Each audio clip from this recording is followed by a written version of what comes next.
Hello guys, hello, this is for Sagittarius. Sagittarius, welcome dito sa aking channel, Kapalaran ng 888. Welcome guys. Alamin natin kung anong messages, vibration, gabay energy para sa lahat ng Sagittarius for the next 5 months. Okay, so titingnan natin kung anong energy ang kailangan mong malaman for the next 5 months. Wow! Blossoming Abundance, number 3, number 44. Woman holding a heart. Wow! Love life to. Okay, Sagittarius. Wag na nating patagalin pa. Backwards. Okay. For the 5 months, guys, sa love life mo, may mga nangyari sa'yo sa love life. Sabihin na natin na, dito na tayo, 1 year ago, 2 years ago, 3 years ago, 4 years ago, sa past mo. Posibleng naloko ka, na-scam ka, trinidor ka, may third party yung person mo. Ano bang nangyari sa'yo sa love life? Dito sinasabi ng baraha sa'yo na because of the traumatic na experience mo sa love life, medyo lang, parang nahirapan ka na bang magtiwala sa babae or lalaki, kung lalaki ka or babae ka, nahirapan ka na, hirap ka nang magtiwala. So, dito sa Saturn retrograde na to, ibabalik yan sa'yo, ibabalik ng universe, ng universe, kung ano yung nangyari sa'yo during the traumatic experience na yan. Yung commitment, yung expectations mo dati, yung rason kung bakit nangyari yon, or kung ano pa man yan. Okay? So, sa love life yan, guys, kung na-scam ka, naloko ka, na-trader ka, or nawalan ka, inabandon na ka, ano bang nangyari sa'yo, Sagittarius? Sinasabi ng baraha na ibabalik yan doon sa taong nanakit sa'yo. Kahit ano pang zodiac sign siya, walang exemption dyan. Kung sino yung nanakit sa'yo, and alam mo na minahal mo siya, ibabalik yun sa kanya ng tenfolds. Mararanasan niya, mararamdaman niya na kung gaano din, kung ano ba yung pakiramdam ng nasaktan, ano ba yung pakiramdam ng niloko, ano ba yung pakiramdam ng nawalan, yun din ang mararamdaman niya. Number 3, Blossoming Abundance is about your career, life direction. So, dito sinasabi ng barahan na posible lang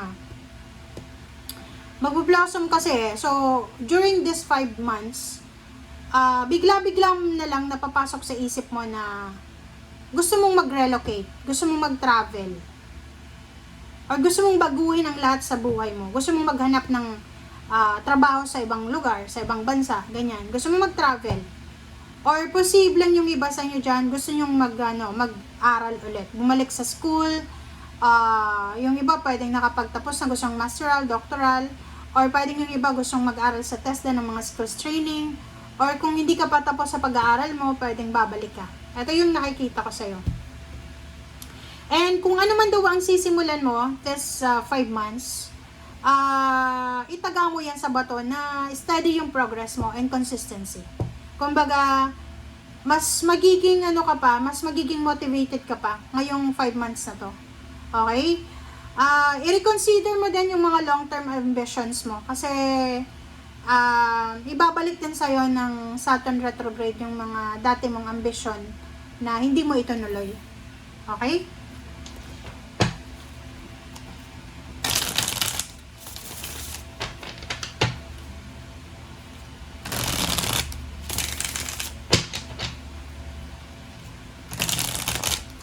May iba sa inyo dito sa Sagittarius na yun na nga, parang gusto mong magtrabaho sa ibang bansa, gusto mong mag-migrate sa ibang bansa. Kung may kakayahan kang mag-migrate, parang yun yung plano mo.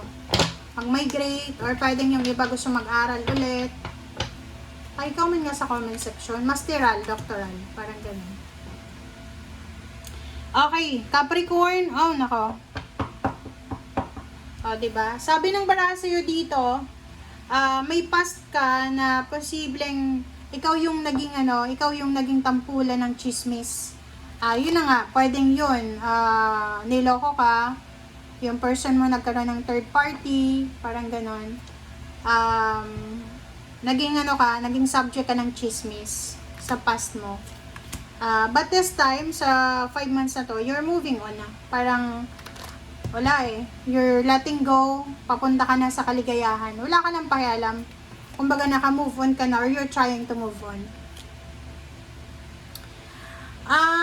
Yun. Mag-iingat ka din. You need to be careful kasi yung taong nanakit sa'yo, yung taong nanloko sa'yo, posibleng babalik siya sa'yo para awayan ka, gumawa ng gulo. Kasi, ang nakikita ko sa'yo dito, pwedeng, may dati ka bang asawa, kalibin partner? Kasi, pwedeng yung kalibin mo ng lalaki or ng babae.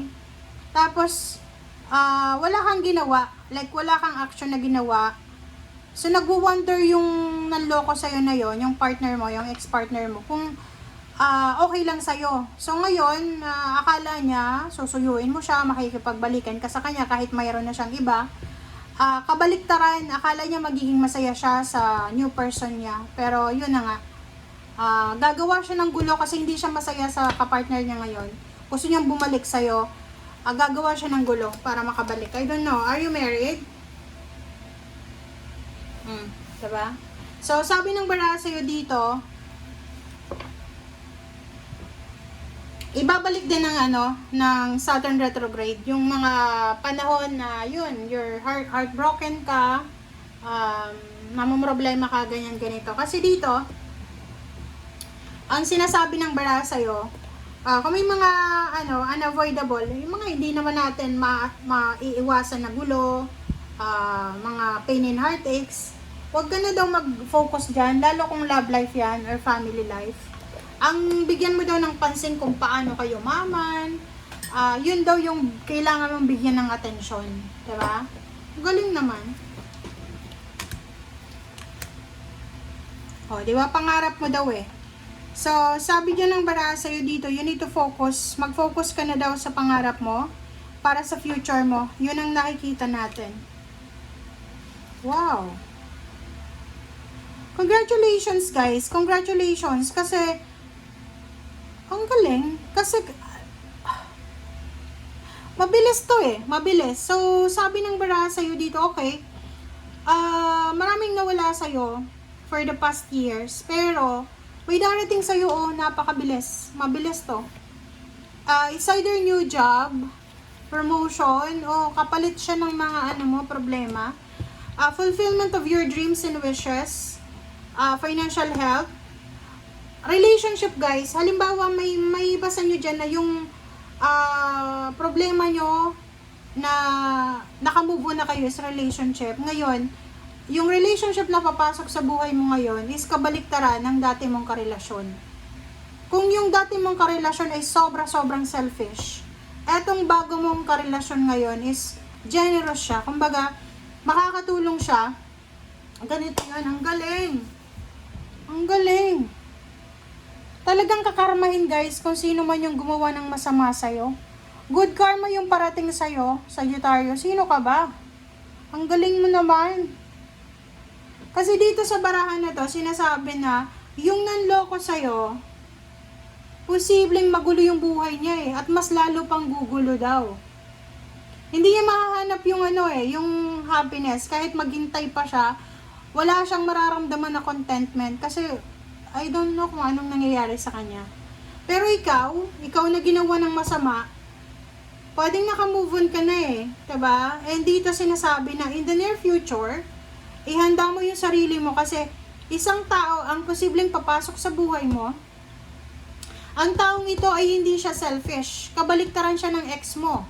So, yung taong yan, ay makakatulong siya, generous siya, compassionate, makakatulong siya sa'yo para matupad yung mga pangarap niyo together. Kumbaga, yung plano mo at plano niya, connected. Hindi tulad ng ex mo na may plano siya, may plano ka, and wala kayong parang future plans. So, dito sa baraha mo, ang nakikita ko sa'yo dito, ang ganda na ito. Maganda siya. Kasi sinasabi ng baraha sa'yo dito na kung sino man itong darating sa buhay mo, pareho kayong swerte sa bawat isa. Kumbaga, itinadhana talaga kayo na magkita.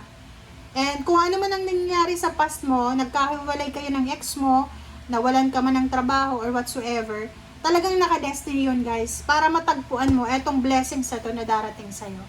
Hindi lang love life ha, kundi pera, wishes mo to mga dreams mo, matutupad siya sa darating na panahon. Okay? Thank you.